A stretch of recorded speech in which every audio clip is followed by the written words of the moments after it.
We are recording. Oh, snap. It's real.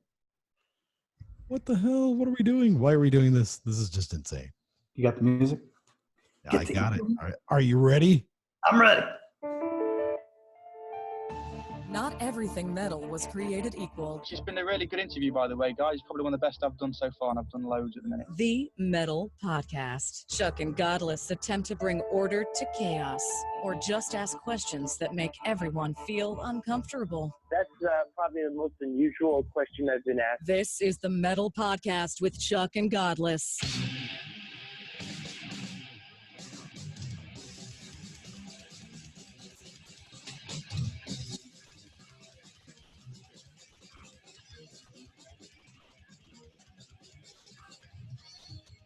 Greetings and salutations, my fine friends. Welcome to another edition. Do we call it the Metal Podcast?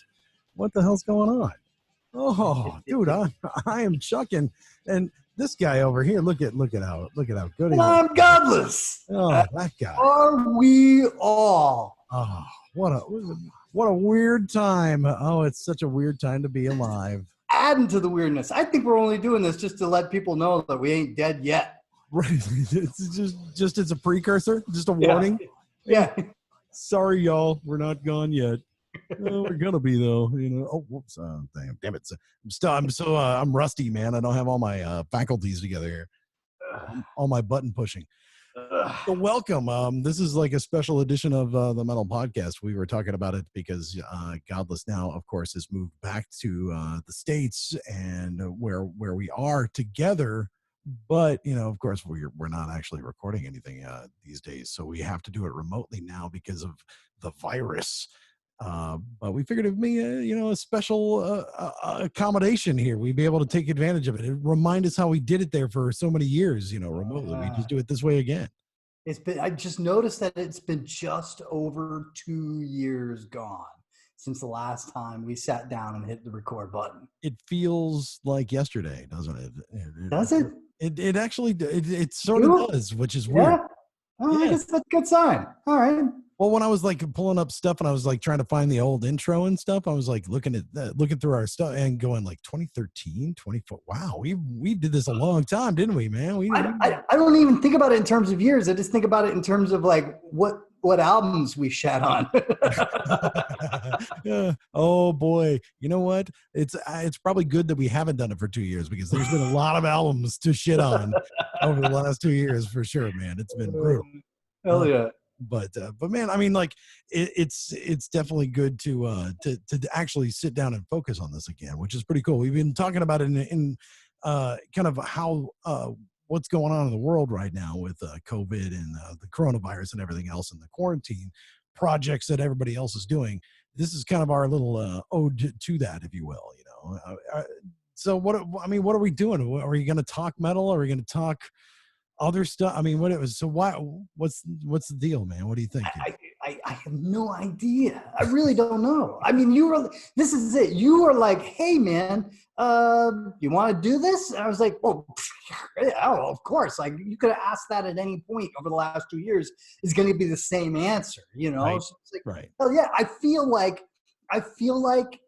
just so everyone's clear, like Chuck is the hot chick in this relationship. Yeah, I'm just the dude who got dumped, and then the hot chick is just like, hey, so what you doing? And like I'm that dude who's like, absolutely nothing. Because like if you weren't hot, then I'd be like, oh well, I got a few things going on, but you're hot, so I'm not even gonna like screw around with that. I'm just gonna go, oh yeah, I've got nothing going on. I haven't dated. It's only because I recorded the stuff. That's the only reason, man. Because I had the car. You know what I'm saying? I'd take you to work. That's I'm the hot chick that drove you everywhere to get things done. So I mean I get that, but What was great about it was that like you were driving me, but like I was like unconscious at the time because that's the equivalent of like all the editing and all the rendering and all the uploading that you were doing back in the day. I do. I tell you what, man, though, it is something that I have missed for a while. Especially what's crazy is as we've because we haven't stopped talking or anything, over this time off. So all the things that have still been going on in the metal world, and all the things that are still like, there's so much amazing drama and weirdness in things that are going on. And it's been hard to not talk about it, like it's been hard to like, oh, I got so many comments that I can't, because I mean, my show that I do on the air, on the radio, is really not about like the opinion stuff. It's about playing, it's focusing on the music. It's like trying to stick to that format, not really bring much opinion, maybe what I like or dislike kind of thing. But other than that, I don't get to talk shit about Tim Lambesis that much, so, I'm glad you miss it. So, I mean, I feel bad because it's like, in a way, like my love for the music like has always been there, but like by doing the show, it was like, oh, now I can really sort of sink into that particular hobby, and really, really kind of make sure I listen to everything or everything I can, and you got like purpose to it, and purpose to listen to shit you don't like. Yeah, totally. Yeah. Look at the news, all that sort of stuff. And then in 2 years, like, if it wasn't a huge story, I have no idea. Yeah. I mean, and there's, I'm always hunting for stuff that's like relative and things like that, because I still do like a news segment on my show or whatever, but it's like really short. So it's got to be big stuff. It's like, what did Metallica do this week? And that's about all that you get on that, more than anything else. So all the little tiny things didn't make that much noise. But man, there's a lot of stuff that was like, if we could spend a half hour on that, we could spend a half hour on that for sure. Like there's a lot of questionable type things. But my favorite was when you sent recently like an article that a little news item had popped up, and like, this is the interview, man. This is the interview. And like for 2 days, I'm just like, I didn't pull out a little notepad to write down questions like I used to, but it was the equivalent. Like, it was just distracting. It was distracting thinking of all the questions that we were going to ask that guy, if we ever did. But now it is. Hey man, it was so funny because when they like the Tim Lambesis thing, man, that when they decided to do the US tour, and that was popping up, and they asked me if I wanted to be a sponsor of it with my show, I was sort of mixed feelings on it. But then I was like, the first thing that popped into my head was opportunity. I was like, oh my God, come on, let's do it. If we do that, then they got to do an interview with us. And it's, it's like, that is the one, that's the unicorn interview. That's the, well, it would be, I mean, like if there's any one thing that would make me want to go, yes, let's really jump back in both feet, it's something like that, Yeah. Because that's also just like tickles every little bit of the faculties with it, because it's like, it's the interview part of it, it's the news part of it, it's the, oh my God, sensational part of it. It's like all of those things like wrapped up into one fucking muscle bound man titty dude, I mean, like it's and like, all right, so like, As LA Dying did a nice job of putting out a bunch of YouTube videos where each guy like really gets into what they were thinking and why and all that stuff. But I still walk away from like whatever that is, like 30 minutes or 40 minutes of content or whatever. I still walk away going, yeah, no, you guys have barely touched this. You barely touched this. Totally. This thing is, Tim Lambesis would be like the Tiger King of interviews. That's 5 hours of your life, 7 hours of your life dedicated to learning everything. Because it's not just the sensational stuff. He was an interesting dude before he got nailed for trying to kill his wife, Well, when you go back and you look at the pictures of them when they started to where he is now, and like how he as a person is individually changed, like that's what makes that more interesting than anything else, is like how you get to the point where you're at, not just to the point where you make that decision, but the point where you've got an extra 100 pounds of muscle on you and look like a completely different dude, where you give up God, where you do all these other things, like all these other things. There's so many things there. It's like, yeah, you're right. One of the things that was fascinating to me about like the interviews that we used to do, and then, as part of the vibe about like, well, let's just shut this thing down, for you, I imagine, had to be like, I just don't want to go back and talk to these people again. We kind of already went and did that. But I think for a lot of these people, like, there's no evolution really going on. There's no transformations going on. Tim has been fairly public until recently with his physical transformation, his religious transformation, and maybe back again, and his relationship transformation, his artistic transformation. Everything has been in flux, and all of it is fascinating. Right. So, I mean, that's one of those, and I don't know. I sort of disagree, because I think there's a lot of people that are still in flux. There's a lot of people that are growing and doing things and changing. And what I find interesting is I think this experience with the virus and other things like this is going to show how that's going to evolve even faster. So people that were kind of on the fence about making a change musically, about making a change in their direction with the bands or whatever, I think this is going to be one of those catalyst moments where we see things change even faster for some people, because they realize that, wait a minute, this may be finite. And we see a little bit more of that. So I think now, it was like before we started recording, we were talking about like post 9/11 and the changes that happen after that, because it really puts in perspective the things that are real and the things that are important in lives. And is music one of them? But I think the difference with this is that you don't feel as attacked as you did in 9/11. This is more of a introspective kind of thing. And I've noticed so many more creatives that are doing really cool things and trying things that are outside of the bounds. And you started to see that in the metal world just a little bit. And granted, I don't want to say it was a good album or anything, but like Ozzy's latest record, he tried to do so many like weird things with it, but it sort of gave license to people in our metal world to go, well, what if we want to try this weird looking rap dude on a song? What if we want to try these things? And I think a lot of people are taking advantage of this like free time, quote unquote, that we've got right now to try those things, which is kind of fun to watch some of the stuff happen online. Yeah, I think, the only thing that has me concerned is that, in the economics of music, have kind of shaken a lot of this out already. But like those people who are like really great at their instrument, they were really into making the music for a while, but like now it's just sort of just going through the motions.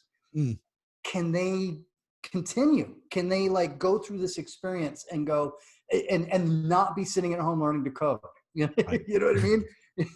Yeah, Fender's offering 100 hours of free guitar lessons, man. Fucking get to it. Come on. Totally.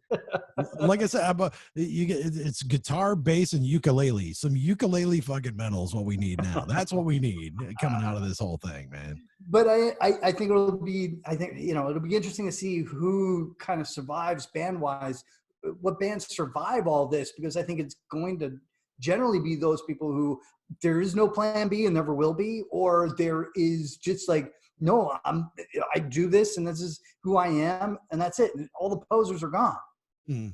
Or is it like that the fear of death makes you evolve, right? You get that opportunity and it scares you a little bit, and suddenly you realize that you've got to push it even harder.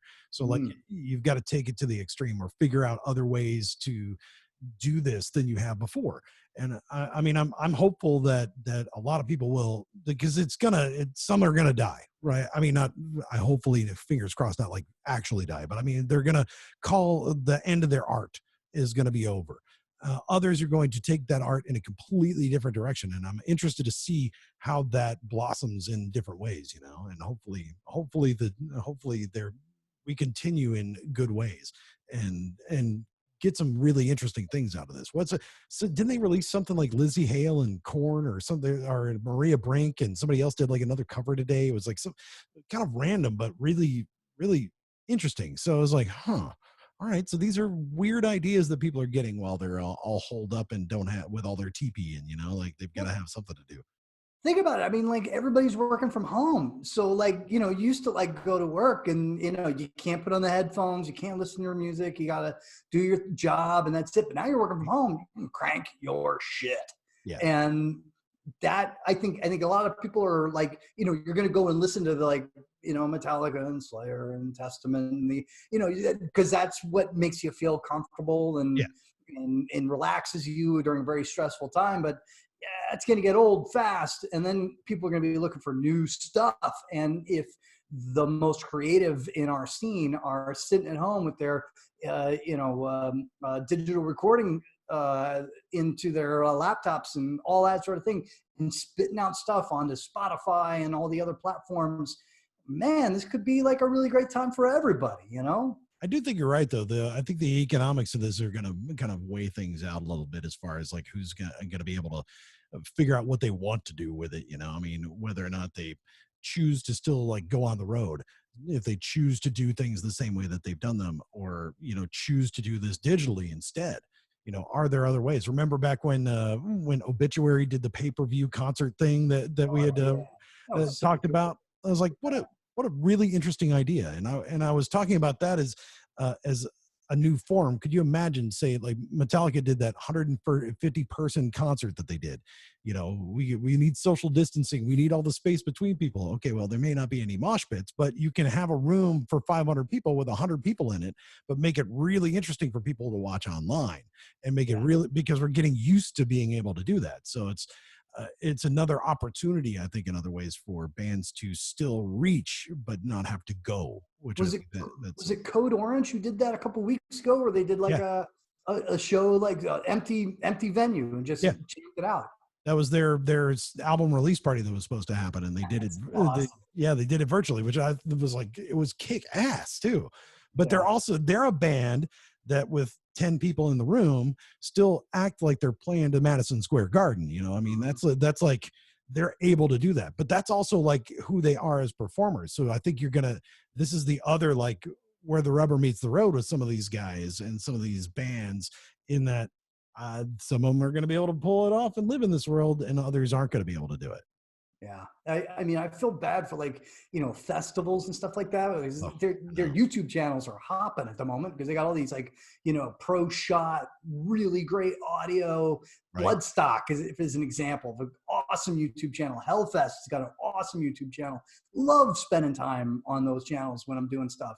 And like I think everybody's going to be missing them this year, but 2021, man, we're all there. We're all going, like they're all sold out. Well, and I mean, that's the flip side of this too, is that does this re-engage people into live music in a way that they hadn't been before either? The absence of it and the lack of it and the lack of opportunity suddenly makes it scarce. So now you want it even more. Like that experience of seeing somebody live and that experience of being in front of a band and actually getting it in that certain way, there's nothing like it. So, being just blasted 180 decibels at your ass at a show and screamed at the top of somebody's lungs there's value to that. And I think we might actually see that could be the other thing, is that this is too virtual, not visceral enough. And we need way more visceral in our lives after this is done. We want to hit people. We want to touch people. We want to be, we want that. So I think that there might be that side of it as well. I hope that's true. I'm leaning towards the opposite, which is, I think I read something the other day where they were talking about how, in the past, we would always look for a reason to do it online, but the default is to do it in person. And now we're going to be looking for reasons to do it in person, but the default is to do it online, no matter what it is. I don't know. I'm kind of torn. I could see both being the result, or is it is it an opportunity to cater to both audiences? You know, like you've got, like you said, if you got those festival experiences, you can cater to those people that love the visceral part of that, but then also have that content for the people that are fine with the virtual and fine with that side of it as well. So you can even expand your audience even more broadly by being able to provide both. But I think what's been, for so long, we've been too scared to, you know, stream a concert as it's happening, or stream like, you wouldn't watch Wacken while it was going on. You'd watch it 6 months later because that's when they'd release the video, because most festivals are too scared to do it live because then people aren't going to show up to the festival, right? I don't know. I don't know that that's the case. I think now you could probably do both, and I think you get a pretty decent audience for some of that stuff. Yeah. I mean, can you imagine like a pay-per-view, like, can't be expensive, but No, 15, $20 for Vakken for a weekend. Like, I'm there, Yeah. like, to watch it online. Yeah, I mean, because I may not be able to make it. I haven't been able to make it to Germany to go see it, so it'd be awesome to be able to sit on my couch and watch it on the 65-inch TV, which I'd have to buy for that. But I would totally be willing to like pay some money to watch that on television while it's going on live. And I think there's value to that is untapped at this point. I mean, think about what we were trying to do here with the live stream, and hopefully we can do in the future, where like every time we've ever recorded the podcast, it was always just the two of us. Yeah. And if we were able to do it in front of like a live studio audience, there's a chat and people can throw questions and all that sort of thing. And now it's interactive. I'm scared. The same thing should kind of happen with those festivals and concerts and stuff, where we're not there viscerally, which is your word, which I really like, but we can still have a community experience. We're all getting used to the idea of how we share these experiences. I did a karaoke night with a bunch of friends over Zoom last night, and we just had a blast. It was the dumbest thing ever. And I decided to do Crash Test Dummies instead of Mother by Dan. Did you do No, I did God Shuffled His Feet. Okay, all right. Yeah, because the lyrics are so great, but man, I can't get that low, man. I should have called you, man. You would have thrown the whole party. You gotta try to Peter Steal it, It's like you gotta get way down there. Yeah, way low. It's so low, but like you don't know whether you are actually hitting the note. That low. You try to go an octave up, but then it's not bad, and it just doesn't work for Crash Test Dummies, Exactly. I don't know, man. It's strange times, man. It is strange. I don't think any of us are gonna know. I'm just upset because I'm looking at myself on video right now, and I'm like, I haven't had a haircut in how long? So my eyebrows are going insane right now. I'm like, this is, So who's got the coronavirus in the metal world now? Well, so that one tour that was in Euro, so that was Testament, Exodus, and Death Angel, right? So they were definitely the drummer for Death Angel, the Gary Holtz, and Chuck Billy and his wife and some crew members, but I think they're the only ones that are positive. Till Lindemann from Rammstein was presumptive, but I think tested negative ultimately. Okay. But he went to ICU for something else, which means he probably has it now. So, there's that. Other than that, I'm not sure if there's I haven't seen a whole host of other ones, but I'm sure it's probably going to be something. Because, I mean, when you're talking about people that are in close quarters, metal people are pretty much in close quarters with everybody, or musicians in general for that matter. And when you think about like just the odds, there's when I was watching this, it was like 100 people. Like even before that, I was when I was in Panama recently, it was like the dude that we were staying with was like, "Oh my God, see what's going on in China? This is gonna run across the whole world." And I was like, "Nah, they'll figure something out. No, they'll figure something out." They didn't figure anything out. So like then it's like get the States. There's 100. Oh wow, people. There's 100. In a day, oh my God. And then it's 1,000, and then it's 10,000 in a day. Now, by the time this gets posted, it's probably 100,000 people in a day. It's like multiples of 10x all the time, to the point where you're going to be like, well, that equals, in like just 3 weeks time, that equals like 50% of the US population. And then if you go, okay, well, let's say 50% of the metal world gets coronavirus, because that'd be the odds, then you go, well, like, all right, so if one person out of 100 actually dies once they get it, that means if there's, I don't know, 10,000 people, You're trying to do performers, math. You're trying to do math. There are a lot of people. We could lose 100 people in the metal world over the next few weeks, you know? And that's especially now, because I think there was a list when, who was it that passed away that was recently, where they started like adding up musicians that are in their 60s and 70s, because basically just kind of time is running out kind of thing. Oh, it was Neil Peart. It was when Neil Peart passed away. Wow, He started like going, well, don't forget there's like 200 like amazing, legendary musicians that are all in the same age range as Neil Peart. And it's like, wait, no, that's not right. And then there was a list, and it was like, oh my God, there's a lot of people that are in danger. And then that was before anything with the virus. That was just them being old. Yeah. And half of them, you look at the list and you're like, I didn't realize that person was still alive anyway. But yeah, totally. No, there was quite a few where it was like, oh. Did you know that Eric Clapton's still alive?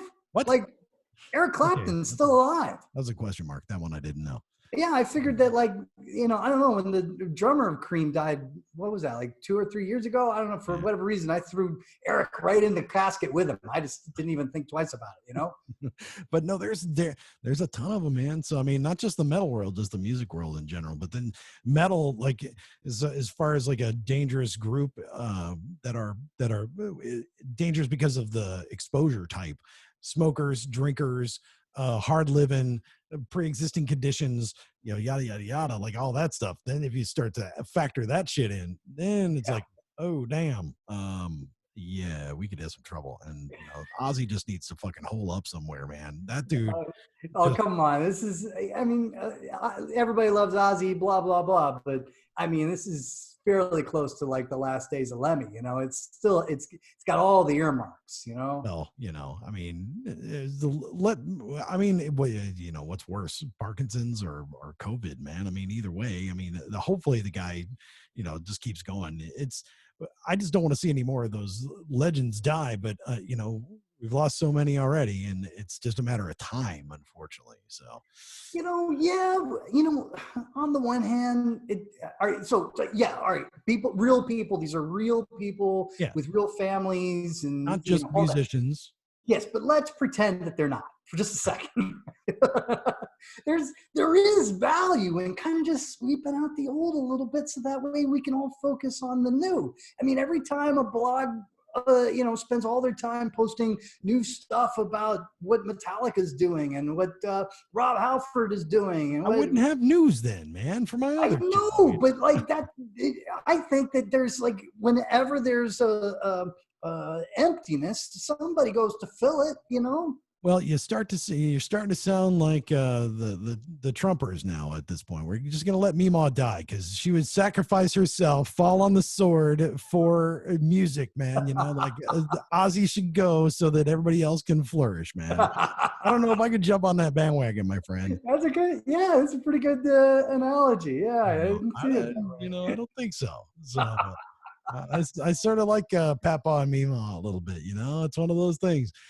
But I also think that's partially because like a lot of my legendary heroes that are mine have already passed. Lemmy and Dio, and like guys that I really latched onto as a kid are already gone. So Dave Brocky, oh my God, Brocky, dude, that's in way too early. So there's. But what is the effect of that? Like, was that global effect of, it may be different if we lose an entire generation at this point, like if we lost 10, 15, 20, 100 even of the old guard at once, that could be devastating and exhilarating at the same time. You know what I mean? Like, because I get what you're saying, like, it would make a little bit of room, but at the same time, what you'd wind up with is, I think, a lot of people that would go back and get inspired again by the stuff that they've already done, and take a re-examine some of the things that a lot of these musicians have done. Because I mean, I think there's been a lot of, when Lemmy passed away, I think a lot of people went back and really reviewed the Motorhead library and started listening to that again and really enjoying it in a way that they hadn't before. Oh, totally. I didn't realize there were more than 2 songs. Yeah. You son of a bitch. But you know what I'm saying, right? You know, Yeah, you oh, go back and it's like, absolutely. when was the last time you listened to No Rest for the Wicked? Okay, man, I'm just saying. It's one of those Ozzy, come on. This is the thing, right? So one of the things that I think I learned over our 2-year absence that just never quite clicked for me back when we were recording the podcast was that this people who call themselves metal fans are not metal fans. Metal fans are fans of this slice of metal, and then there's other metal fans that are completely different, but they're into this other slice of metal. And then there's metal fans and they don't even relate to those other two. They are only into this slice of metal.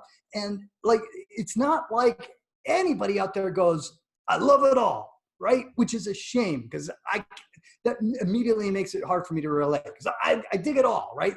I'm all over the map.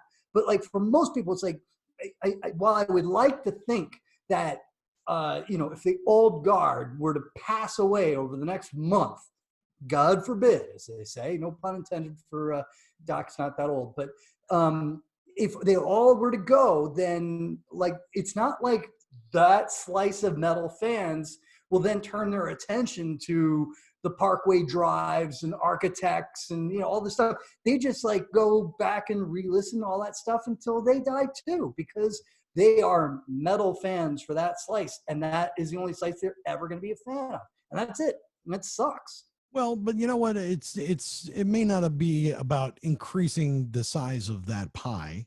It's to me, it's more about like inspiring the people that are creating things. So what you do is you wind up with a generation of, kids that are 12, 13, 14, 15 that are like discovering music, finding things.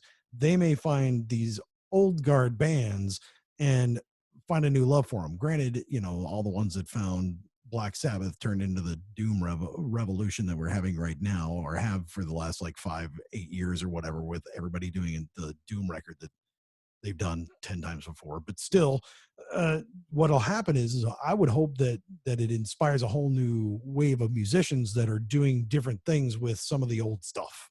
Like if you listen to that old thrash stuff and you discover a new way to turn it or package it, or you wind up with the revival type things where it's the same stuff in a different package and we make it a little faster and a little louder or whatever, And cooler. I mean, I'm sorry, like if you're 80 years old, an 18-year-old kid is not going to find you cool. They may listen to your stuff, but they're not going to find you cool. Nobody thinks Rob Halford is cool, except for people who are just as old as Rob Halford. Hey, I think Rob Halford is cool. I know, because you're almost as old as Rob Halford. No, that's how that works. He's got 20 years on me, and he taught me how to wash my cod piece. All right, I learned in a video from Rob Halford how to wash my cod piece, and that made me happy.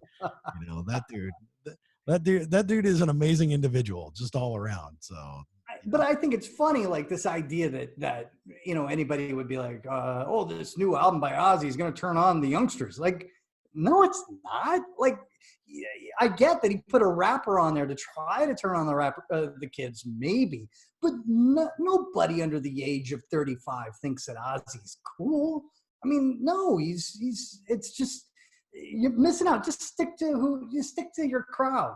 And if all your favorite musicians are dying because of old age and complications that's like time to take a hint that maybe you're listening to the wrong stuff. You just need to move a little younger. That's just a hint. I think unfortunately we've got, it's not just going to be the old guard, man. And fingers crossed that and that's what I'm saying with the whole idea of smokers, drinkers, pre-existing condition stuff. We don't know how far this could go, and I hopefully, like I said, fingers crossed, stay the fuck at home and try to save as many others as you can. So there's that part of it, man. Yeah, public service announcement: stay the fuck in your house. God damn it, and listen to Slayer. Or whatever. Done and done. Well, speaking of, I mean, that's the other thing is like Tom Araya ain't even dead, and there it is that the rest of the guys in Slayer are already trying to replace him. Yeah, but dude, he wants to live out his life in rural Texas and call it even, man. So be it. Let that dude go and do what he wants to do. Oh, totally. But I just, all right. First of all, they can't call it Slayer, but they put Phil Anselmo on vocals. Agreed. Cannot call it Slayer. Like, sorry, you can't even call it like Slayer 2020 or the Slayer Slaytera. AD or something. Slaytera, dude. It's Slaytera, man. Or Panlayer, or I don't know, something like that. Wasn't there already a Slayer. Slayer AD like from back in the 80s? Like there was another Slayer. Well, There were two Slayers. there was SA Slayer back in the day. SA Slayer, that's it. Yeah. There's a San Antonio version of Slayer, and there's that legendary concert from like 1981 where they went head to head against each other. And Yeah, the same whole, venue. oh, dude, it's a whole thing. It's like I think somebody was making a documentary about it actually. Wow. Because there's a San Antonio Slayer that had to like hang it up after that concert because they realized they got kicked on the dick or whatever. So it's like, okay, done. No, I think or there's the cover band here in Austin that is Slayterica. They do nothing but Slayer, Pantera, and Metallica covers, and it's like, okay, well, that's fun. All right, so yeah, that's what I'm saying. I think Slaytera might be an option for that at some point. It was what? It was Bostaff, it was Gary King, Anselmo, and who else? And what's his Gary Holt? Was it Gary Holt? Okay, I thought so. So then it's like Pan X Slayer, so it's Exodus Slayer, Pantera, like all that. Yeah. So I don't know. That's just a whole new fucking band. Just call it even, man. Yeah, it really is. It's like it's made by the same guy who made Human Centipede. It's just so incestuous. It's ridiculous. But who's on the front end of that? Anselmo's got to be on the front of that one. The back end of that's got to be Gary Holt. Are you interested in hearing Phil Anselmo sing "Raining Blood," or are you interested in Kerry King playing "Walk," or do they do nothing but original stuff and disappoint everybody? Oh, that'd be fucking tits. That would be amazing. Like if they never played a song from either one of the bands, that would be like the best shit ever. People would be so pissed. I mean, I couldn't imagine how angry people would be, but that would be so priceless. Be like, well, we're above it now. Like, oh, how awesome would that be? And everybody's like, 5 minutes alone. No, fuck you. We got this one. It's got a rapper. Yeah. And here's my prediction too, is that they end up like never getting a bassist. They just like have that digital pumped in because it's cheaper. EDM, dude. EDM. That's the way to do it. They just go digital, just wow, wow, wow, wow, wow, wow, wow, wow, wow. Just to fuck it, pipe it in. Let's piss off everybody. They go full on and just knock it out. I think they should do a reality show, and we get what's his name from Pantera, the bassist from Pantera. Rex Brown. Yeah, get Rex Brown versus whoever's playing bass for Exodus, and they got to fight to become the bassist of the new Slaytera thing. Now we need another one. We need somebody else in there that's like from another band, like dude from SA Slayer. No, it'd be David Elson. It'd be what get Megadeth in there somewhere. Just drop that in there. Might as well. I mean, fuck it. Let's just go for it. If you're gonna fuck with people's heads, just really, really do it. I mean, yeah. I don't know, but I think their money is totally gonna be in doing nothing but covers, man. Exactly. Straight up. So, but what would be kind of interesting about that? What they could do, and it is do that version of it. Play nothing but covers, but make it small, like we were talking about. So it's not like freaking stadium tours at $200 tickets. It's $10 to see these guys that used to be your heroes. They could sign autographs, they could take pictures and do all that shit. Could you see Kerry King trying to shake hands and kiss babies and stuff? That'd be priceless. Like, no, that's $200 a ticket. That's it is. It's not priceless. I'm saying that would be $200 a ticket for the VIP experience. But even so, I think they do. They're not going to scale back down. This is the thing. They what the rich people need more than anything else, more money.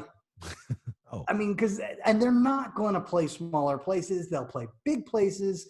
And they're going to merch the snot out of it. And they're going to do all the stuff. There's going to be like one opening band. It'll be somebody that everybody already is bored of and tired of because they've been around for 20 odd years because they're the friends of all these guys instead of actually lifting somebody up. And it'll be more expensive than even a Slayer ticket was. And people will go. And it's gonna kind of be lame, actually. I don't know, man. I don't know. We're in that time, right, where you just can't. I can't predict what the hell this is going to look like when it's all said and done, right?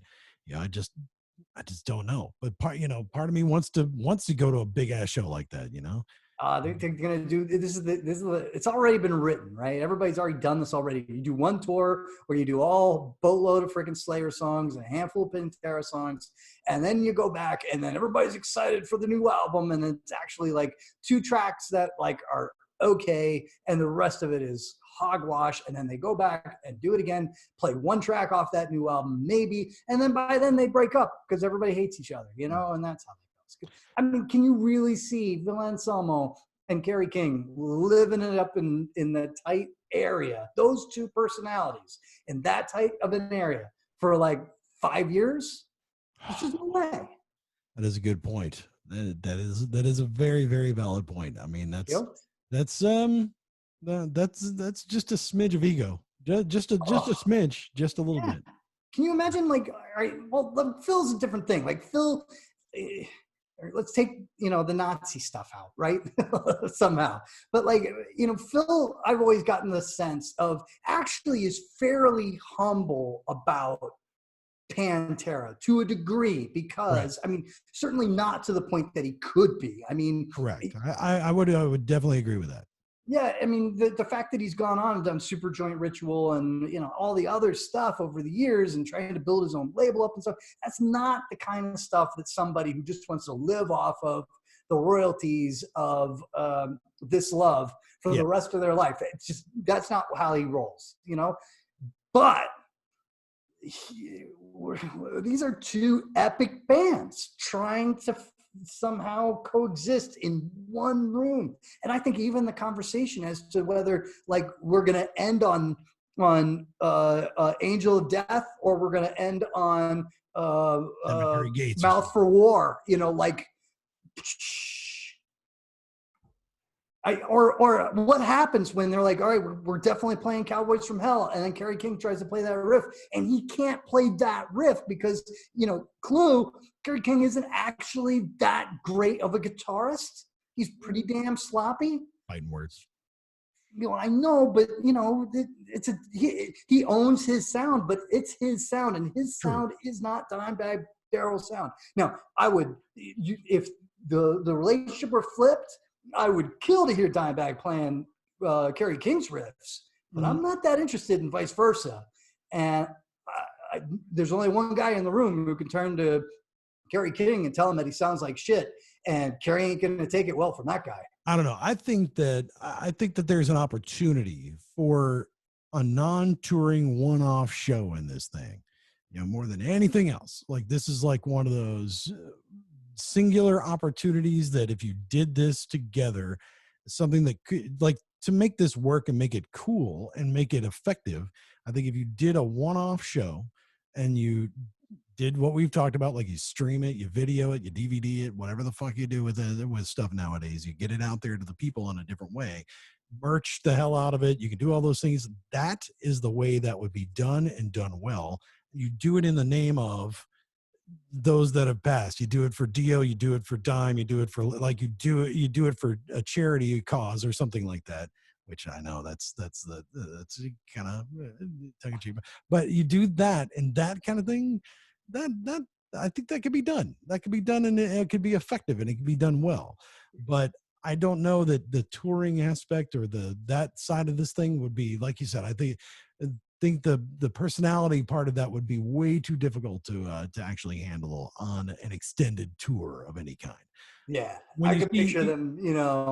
I just don't picture that. I think they could make it work for like 2 or 3 months, maybe a little bit longer. Come apart, come back together, and try to do another 6 to 8 weeks. If they did it like Metallica, where Metallica tours and they do a show every week and a half. Yeah. They all travel independently of each other. So they take their own limos to the venues. They don't hang out together. Like they may come together for a press picture and then boom, they're apart again.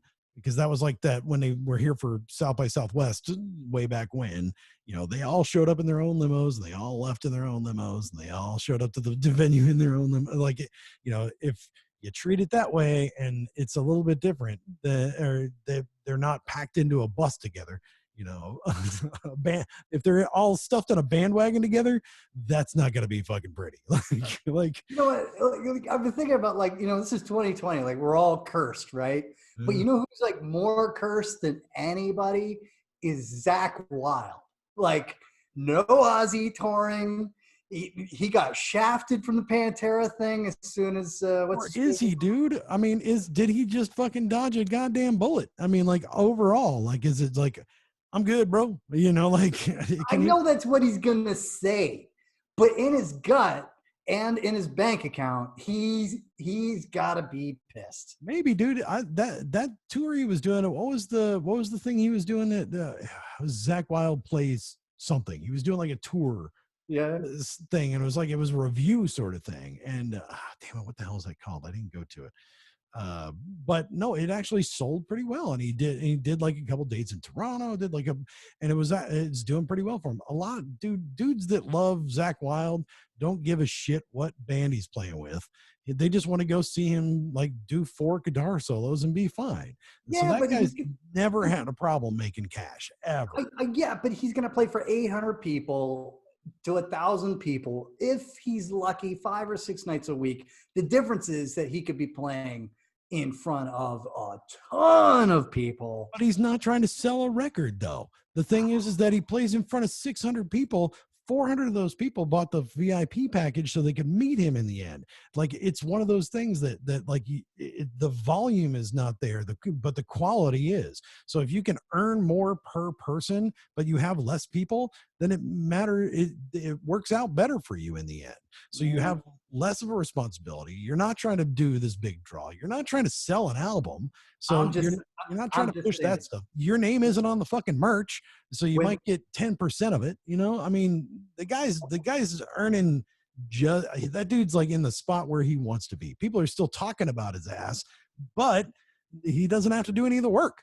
So I'm just saying, awesome. When Slayterra go into SIR Studios LA, and Phil's like, okay, go ahead, Gary, go ahead, try to play, I don't know, freaking Cowboys from Hell, right? Freaking crazy ass riff. And Gary can't do it. And then he said, okay, Gary, can you do it? Like, I'm no, yeah. That's not it. No, it's not it. I'm just saying that Zach better be with guitar already strapped on, the plug already in his hand to just burst from that room, plug in, and play the riff perfect, and everybody's happy. Now you got 3 guitarists, no bassist, and now it's interesting to listen to. At least for the Pantera catalog, it's interesting. I don't know, man. I don't know. I don't know. I still don't even know if that's even something that's real. I think that's just like metal fans, like, just, oh no, maybe this is a thing. This might happen. I don't know. I don't know. It's a weird fit, and it could happen that they all go into SIR and Phil starts singing, and they just go, no. That could happen too. And then, but obviously, those 3 dudes from Slayer want to keep playing together. Yeah. So if it ain't Phil, they're going to find somebody. And who is it? I don't know. Would anybody work, or would anybody fit, or is there somebody that's a personality? I mean, because you're also talking about that's still like one original member, like in the end. So if he's playing, I got an idea. Steve Zetro Souza. Yeah. Okay. That would be hilarious to call it Slayer and it's 3/4 Exodus. Like, it would just be so funny. Invite Kirk in to play some. Like, so fuck it, dude. Let's just go full on. Like original Exodus back on here. Yeah, why not? Like, you get 4/5 of it is Exodus. You call it Slayer. You play Slayer songs. I mean, if there isn't an argument for why branding matters more than actual musicians, that would be it. True, very true. Oh man. They better at least get the basis from Exodus. Guys. Hey, so you know what? We can't burn everything we've got on our test run here. This is technically just our test run of this thing, by the way, right? Yeah. How long have we been talking? Dude, with this is what happens. This is how we go, right? Oh my god. What do we do? How long? I don't even know. I haven't even timed anything, dude. I have no idea. So I don't know how long we've been talking or not been talking. No, we haven't even gotten into all the personal stuff that you've had going on for dude. 2 years. Because I mean, that's a treasure trove. I mean, well, now we got the Zoom meeting. We can get the family on Zoom, and we can all chat together here and do a podcast all together. And everybody can see everybody. That'll be fun. Yeah. Your wife wouldn't find that fun. Well, yeah, that's probably true. Be like, who's watching this? Nobody. It's okay. No, dude, and for you, for that matter, what are you talking about? The escaping Ireland and stuff and all that stuff. So there's a lot of stuff, that's happened. Yeah, it turns out that might have been a mistake. Who knows, man? It's going to affect us all either way, Yeah, probably. I mean, the advantage being that it's an island, so there's true. I guess, either it gets totally consumed and you can't escape off of it, or it's relatively insulated, one or the other. Or the Brexit thing could have been a little interesting there at the same time too. So not like there wasn't other stuff going on before that, right? Yeah, definitely. Speaking of borders, oh my God. This month has been a long year. So we'll try to do this again next weekend. Is that the plan? See if we can figure out a way to get it streamed. Yeah, that's the idea. Is I think what we want to do is try to actually stream this live either to YouTube or Facebook so that people can follow along with us, do what you were talking about, be able to chat with us and kind of go as we go, see how this goes. And it might become something different. I mean, like the podcast was what it was because we were recording in a certain way, doing interviews in a certain way. This would be a little bit different, especially like if we were able to invite a guest in or something like that at some point, because we could obviously look at them in the face while we're doing this as well. So that'd be kind of interesting to do, I don't know. And who knows, we may run out of steam after we get done tonight. Did you have any sort of ideas as to what you wanted when you put this idea out there? Absolutely not. No preconceived notions or conditions. I just saw this opportunity with Zoom being a decent way to kind of back and forth, and saw some decent audio quality to go with it, and ease of streaming.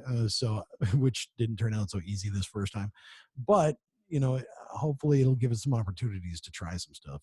See what we do. I'm just hoping I didn't. As much as I was like consciously trying not to do that, because that way you wouldn't feel like you needed to edit anything, and you can't do it with video anyway. So and it's okay, man. Fuck it. That's what fuck it. We'll do it live. I mean, it's one of those things. I've seen really, really, really, really shitty content out there the last like 2 weeks. So hopefully we can make it just a little bit better. I have the worst camera in the world right now, by the way, just FYI, I'm working on that. I picked the very worst time to try to buy a web camera. Just if anybody knows why, I don't know. They just don't seem to be on the shelves right now. I will say, like the one thing that I think would be pretty darn interesting is the interviews, especially with video involved. Could be. That would be interesting. Well, I think about like the ones that we did in person, right? When we're sitting there with somebody in the room, how different that reaction was, because I think they can see and feel earnestly like what we're actually thinking. Like when they say something, what are the reaction on our face, the questions, like we're not trying to be a dick about things. We're just asking you stupid questions, like it's okay. There's nothing wrong with it. It's not gotchas. We're not trying to get you or anything like that. Well, actually you sometimes were, but totally. Yeah. I think even the questions that you used to ask that were quote unquote gotcha questions were you being interested in that question. I don't think you ever asked anything just to be a shithead about it or try to, I think you were actually, you're fishing for gold in your own sort of way. I'm a natural shithead. I don't have to work at this. I was made this way. So no, I mean, if nothing else, I just miss talking about all this bullshit with you. So totally. And we've talked about trying to start, another thing on the side, doing politics or something else and some other things. So who knows where this might evolve to eventually, but hey, throw ideas out. People who are watching this, if you want to get Chuck to do this again, I think that letting him know it is probably the best way to do it. I do have to say, posting to the Twitters and Facebooks and Instagram, etc., and just seeing all of a sudden like all these hearts and likes and comments and stuff like right away was I know really kind of cool to see. So thank you, everybody. Yeah, you still remember us. That's pretty awesome.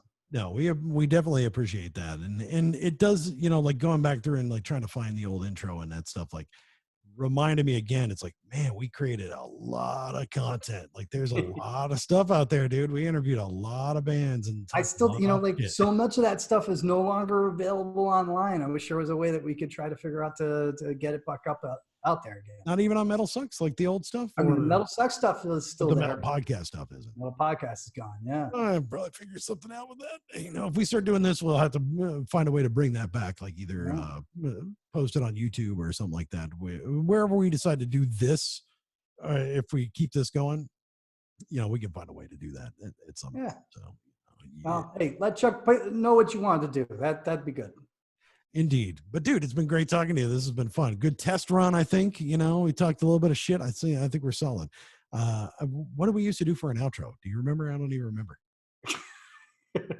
Follow us, all that stuff. We used to do all those. Turns out that even we couldn't make it to the end. So oh well, so be it. All right, till next time. We'll do this again. You're Chuck and I'm Godless. There we go. And this has been the Metal Podcast. There you go. Now you remember. See, now I remember. Okay, cool.